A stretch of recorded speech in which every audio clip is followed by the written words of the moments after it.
Go ahead. The very first things I can remember, I was about 8 years old, and my father used to take me around to his mother's. They had a store. She had a dry goods store with candy. She was always dressed very nice with a long white apron with a pocket. And when she see me coming down the block with my father, she'd go in the store and fill her apron up with candy. And she would speak perfect English. She was raised in a convent. And we're named after her, me and my granddaughter Rachel. And her name was Rachel. And she was the neighborhood spokesman for all the people that come from Italy, because she was the only one who could speak Italian. And she used to say, "This is true. Granddaughter dear, I have candy for you. Come and take it from my apron." And that's the way she spoke to us. And she was diabetic and she died when she was 49. But before she died, she gave her store with all the dry goods and candy to her, they call them gumads, was her best friend, because her husband had just died and left her with 2 children, a girl and a boy. And she gave her the business for nothing. And this lady worked, and she built up a very, very big business for herself. And that's what I remember about my father's mother.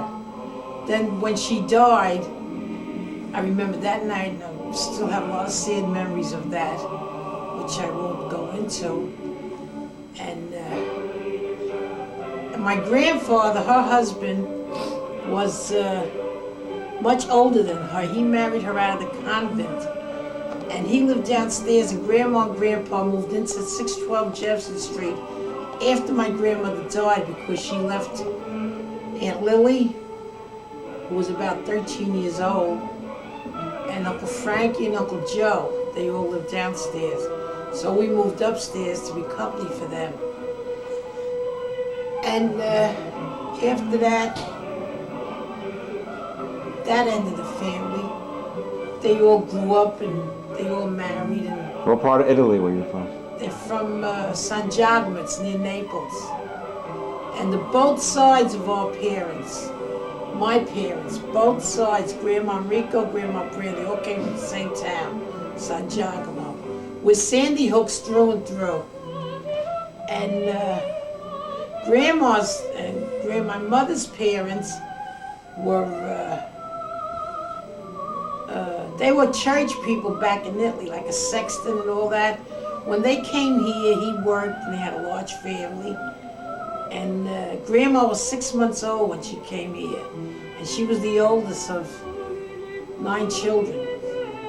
And she raised her 7 brothers and 1 sister, because Grandma was always sick.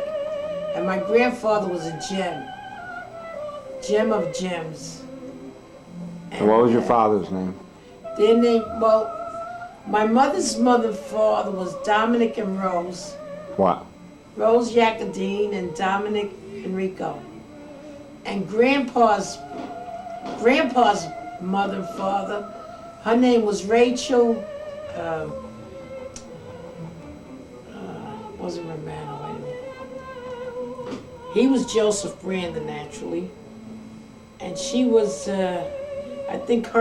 she was an adopted girl when she got here. She was, I believe it was Romano, because we related to Charlie Romano. And there was cousins or something.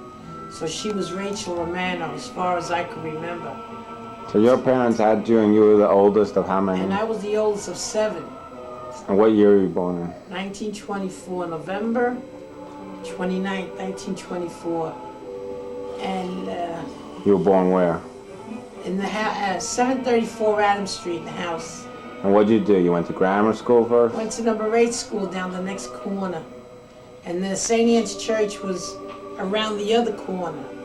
And we were raised number 8 school and St. Anne's right across the street from each other. How'd you meet Daddy? Oh, he lived on the same block and I never knew him. And Grandma used to say, oh, a redheaded family lived next door. And they moved out of this house within a year. And after he moved out, I met him. I met him through Uncle Al and Aunt Millie. They were going for pizza one night, and they asked me if I wanted to go, and he was with them. And he was in the Navy at the time. And what year was that?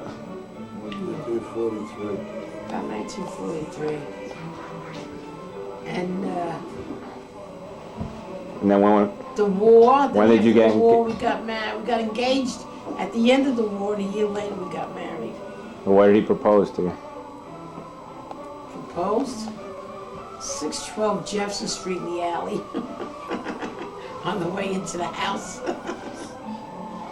And we had a nice engagement and a nice wedding. And you were married when? October 13, 1946. It was the most beautiful day that I can remember.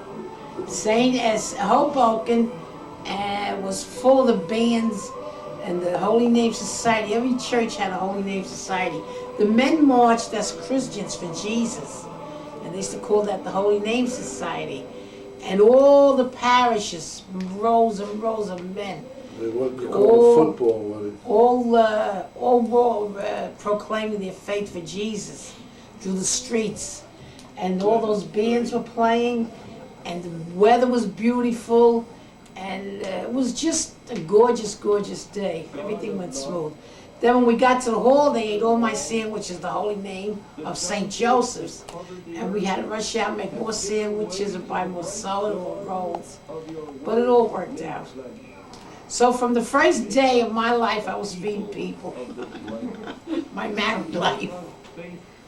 Okay, let's move over here. And